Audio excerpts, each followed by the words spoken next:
Hello, good day. My name is Steven Osorio. I am currently 28 years old and I study at the Compensar University Foundation. I'm studying the ninth semester of telecommunication engineering.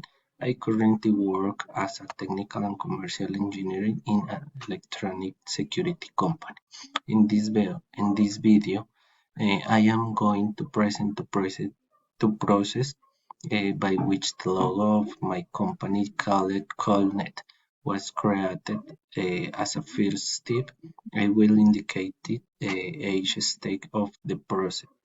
First of all, we will verify the value and purpose since the cost of creating this logo.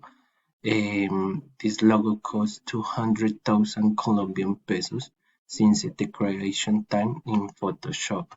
The purpose of this is that it remains as the main sample image of our project. As a second stage, the creation process goes back first to the creation of the logo in the mind. After this, we went on to make the sketch in pencil and paper. Then we applied the final design.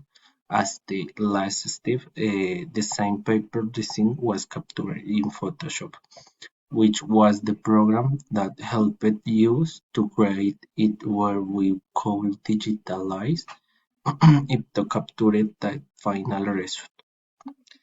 As a third stage, the selection process passes quickly since, despite the fact that there were several ideas in our heads, we were always certain that we wanted the logo the way it was.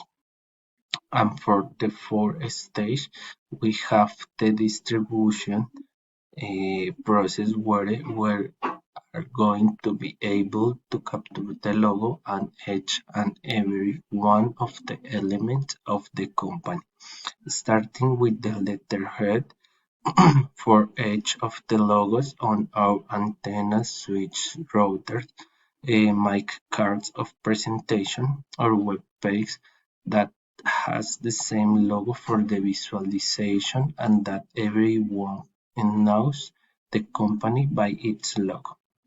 Thank you.